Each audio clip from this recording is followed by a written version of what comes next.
the way they did it.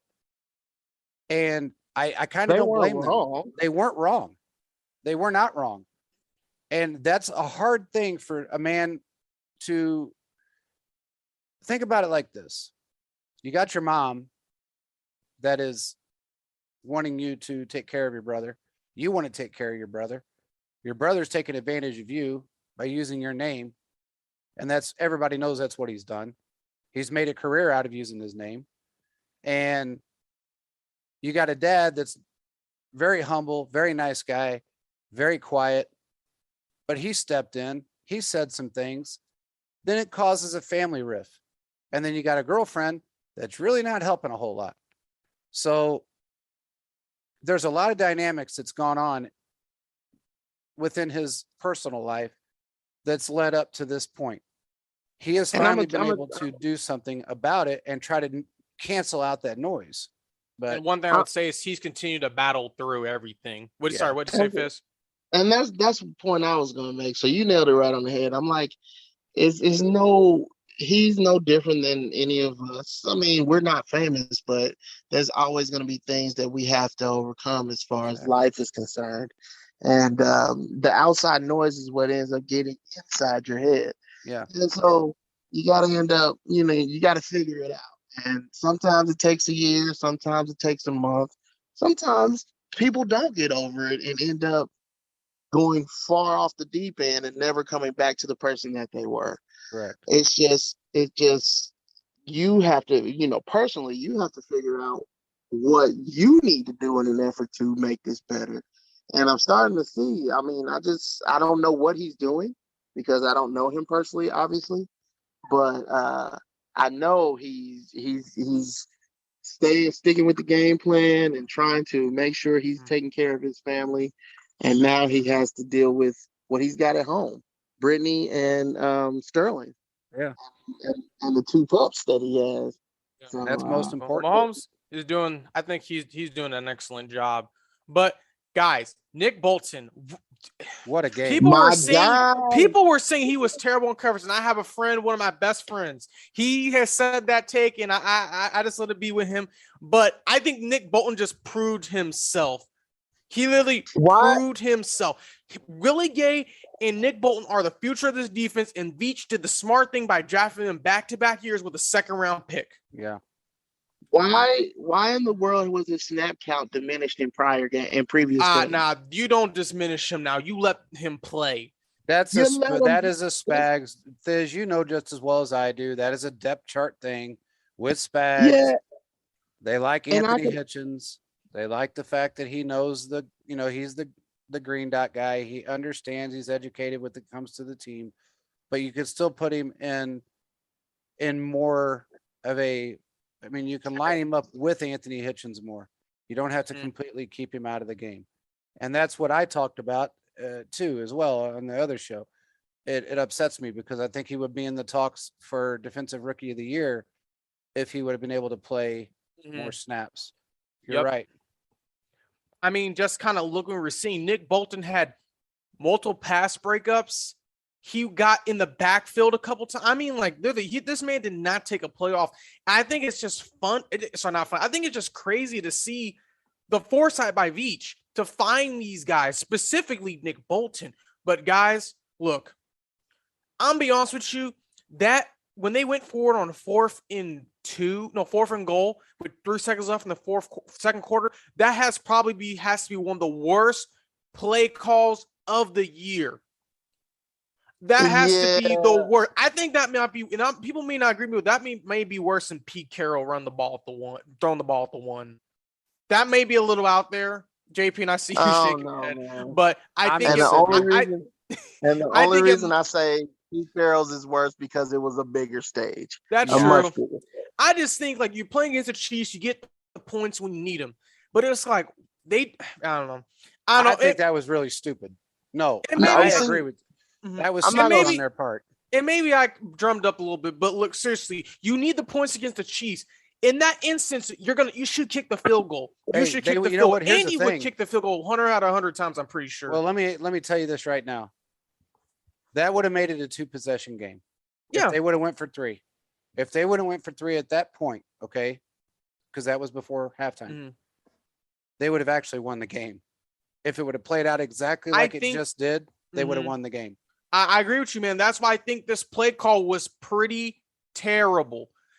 How many I times mean- did he go for it today, too? He Bro, went for like- it 4 times. I understand where they're coming from, but in that instance, you kick the field goal.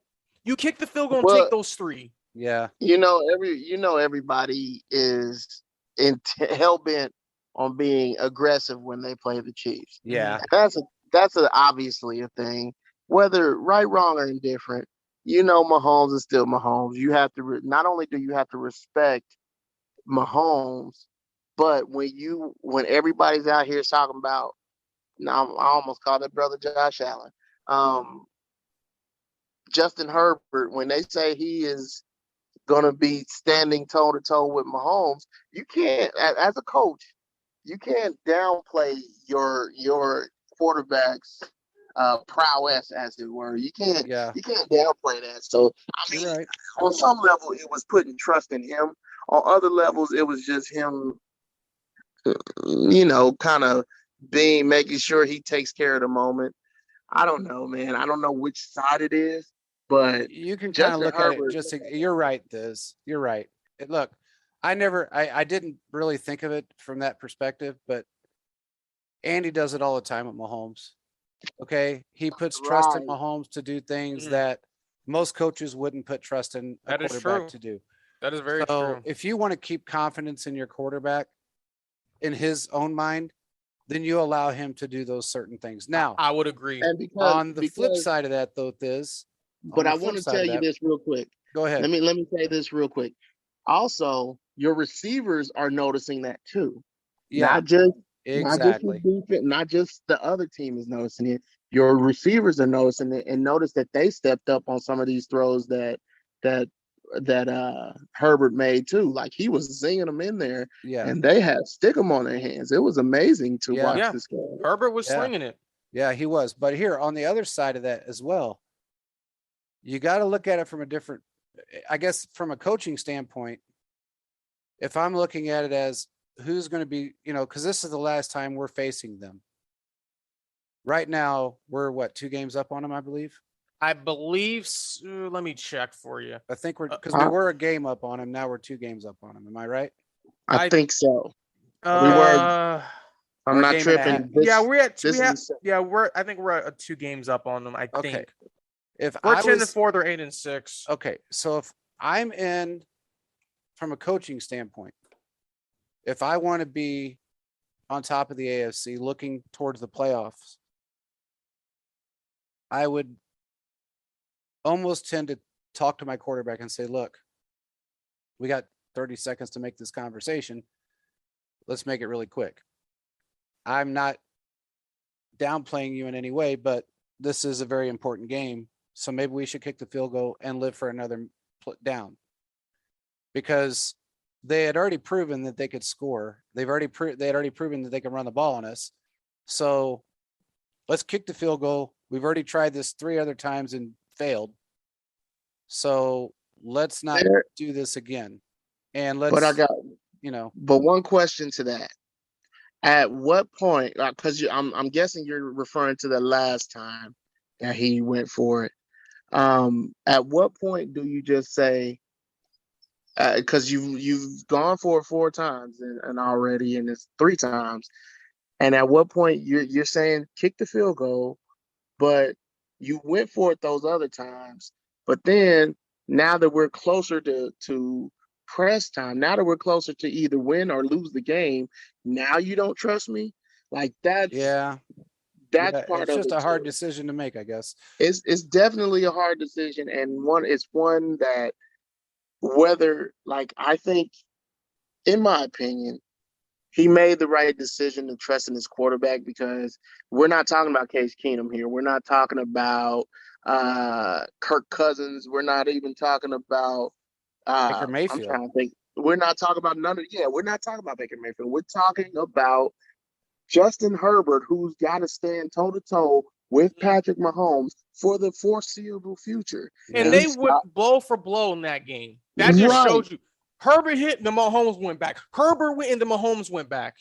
This was basically 2018 with the kid that's now up in Detroit, LA and Detroit. Yeah, Golf. This is basically that, except this had bigger implications because this is within your own division. correct. So maybe the aggressiveness was warranted, is what I'm saying. And I agree. You know, I want to say this because I am a big proponent on saying giving credit when credit's due, and I have to say that I think Herbert is probably the most humble, intelligent quarterback next to Mahomes in this league. Listening to his press conferences and listening to the things that he says, I believe he truly means it, number one. But he is just extremely, extremely humble. Mm-hmm. And for somebody to be as good as he is, because he is very good. I'm not going to take anything away from that kid. He is very good.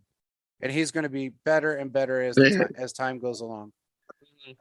It's kind of, just on a side note, please don't forget what you're saying. But it's almost egregious, and it was warranted. I liked Anthony Lynn and everything, but it was bad that he didn't put him in. It was very, very upsetting. 100%. And now that he's turned out to be this, it looks even more egregious on his part. It does. Continue. I apologize. It does, and no problem. I feel like, you know, one thing that he said that really truly amazed me is he said, the more you learn, the more you realize that you know absolutely nothing. Yeah, I heard that too. Yeah. And that's something that has resonated throughout my life, because if you really, the more you learn, you realize that you don't really know much of anything. And that it makes a lot of sense from a 23-year-old kid. You know what I mean? Yep. It's very wise beyond his years. Absolutely. He really is. I mean, he's just one of those guys that I think has got a long career ahead of him. God forbid he gets injured, but man, he's very intelligent. And I think he's got, in my opinion, when you look at the quarterbacks that are out today, and maybe he learned a lot watching a Baker Mayfield be an arrogant jerk and do the things that he's done. Maybe he's watched all of the arrogance come from these quarterbacks that, you know, thought they were everything and turned out to be not. He's got a couple of great players, but he doesn't have the best players. And he's made the best out of nothing. And one thing I would say, JP, and it kind of showed me when Tyreek Hill wasn't out there for the last plays of the second half and then beginning of OT, he still went out there with Pringle, Hardman. It was like, we're going to get this done. He had that attitude. And then once Tyreek Hill came in, it put it over the top. But his attitude, and that's something about Mahomes. This man is a generational player. Yeah. He has literally done a lot for this team. And done a lot for the league. Yeah, I mean, seriously, yeah, man. And what he did tonight showed us why he is a star. And it just amazes me that we literally went from a Matt Castle to a Brody Croyle to a Tyler Thigpen, probably a little bit before that, to Alex Smith, and now we have Mahomes. I'm telling you, I don't think Alex Smith and the Chiefs would have won that game if that was him on the helm and the play call. This is a totally different team. We are in a whole totally different stratosphere. And I would like to say just this. As Tyrann Matthew said, the league is on notice. I'm not going to repeat what else he said, but the league is on notice. This game was a statement. This was a statement game. I said the Chiefs would win 17-13, and I was lowballing saying the offense couldn't score. The offense really stepped up. When Mahomes threw that interception, did he have two? No, when Mahomes threw that interception, had that fumble, he kept battling and battling and battling. That's what you need. That's what you need whenever you're playing this game. And just in life in general, you're going to get knocked down. You're going to get beat up, but you need to pick yourself up and keep pushing through the best you can. And that's something that just showed me from this game. This team does not falter. They do not falter at all. No, they will come at you. It was not, I put out the tweet, JP. I'm going to read for you guys. I put this out. Let me find it. Sorry. There is 9:29 left in the game, and the Chiefs are down by 8 points. I tweeted that. Anything happened, they came back and won that game. They came back and won that game. It's so that just shows you so many texts during this game. Absolutely. Thizz, I'm telling you, dude, I must have had 35 texts